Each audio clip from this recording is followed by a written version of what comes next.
When EMS packages arrive at my door, it can only mean one thing. It's time to drag out the action replay.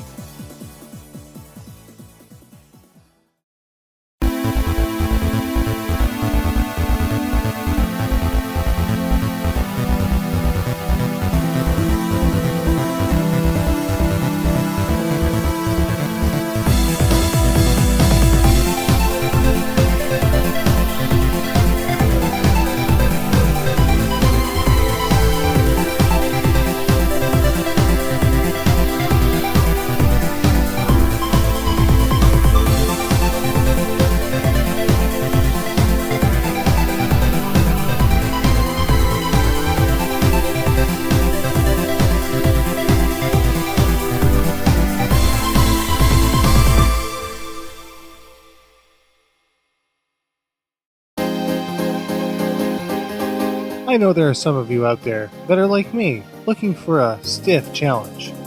Gradius is a bit too easy, Airzonk is a breeze, Ikaruga's your bitch? Well, have I got the freaking game for you. Battle Garegga, released only in Japan in 1998 for the Sega Saturn, will sate even the most hardcore aficionados of pain.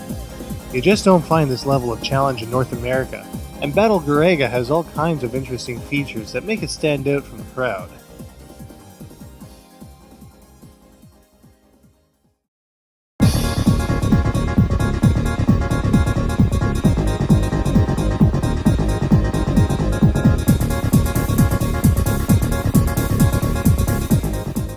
Just to start, Battle Garegga gives you lots of choice with 4 different ships. There are even 4 additional guest characters within the game as well, which you can toggle on and off in the options menu. These characters are unique to the Saturn version and didn't appear in the arcade version at all. As if that wasn't enough, you can also toggle different abilities depending on which button you press to select your ship. It will change color, and according to that color, a different ability will be heightened. In this case, my red ship has greater speed. There's also a fair bit you can do with the actual options menu as well. You can adjust your screen size, how many credits, lives, and bombs you start off with, and how long it takes for you to get an extend.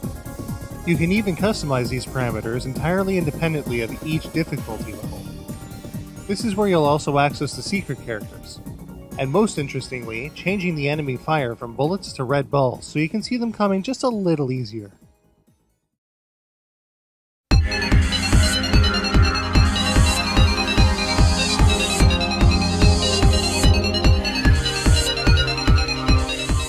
So you want a challenge, eh? Well, here's the thing. Battle Garegga is going to kick your ass every which way. It takes absolutely everything you do into consideration and adjusts the difficulty on the fly. That means for all of those weapon power-ups and all of those little bullet icons that you see there, yep, it's ratcheting up the difficulty.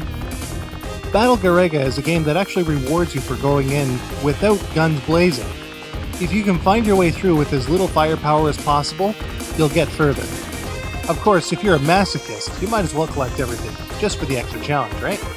Now, as if that weren't enough, there's the enemy fire to contend with. Even with the red ball option turned on, enemy fire can get lost in the shuffle with all of the enemy debris flying around and the muted color scheme in the background. It really makes you pay attention, but it can also make you overcompensate if you're not careful. A lot of times, I found myself going after an enemy shot thinking it was a bonus of some kind. Now obviously, you're gonna die. You're gonna die a lot. I died a lot. And I'm one of those insane bastards that sat down and beat Ikaruga. But when you finally do bite the bullet, the difficulty does get reduced, and if you continue dying, so too will the difficulty decrease. Ultimately, it's a very addictive and very rewarding playstyle. So when it's all said and done, let's see how Battle Garegga for Sega Saturn stacks up.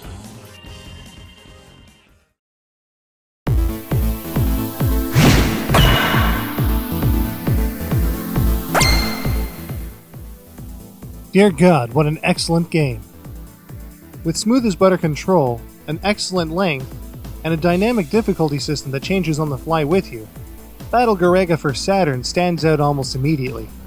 Add to that an awesome soundtrack and great visuals with the ability to change your screen size, and an extremely high ingenuity factor, and this is one shmup any collector shouldn't be without.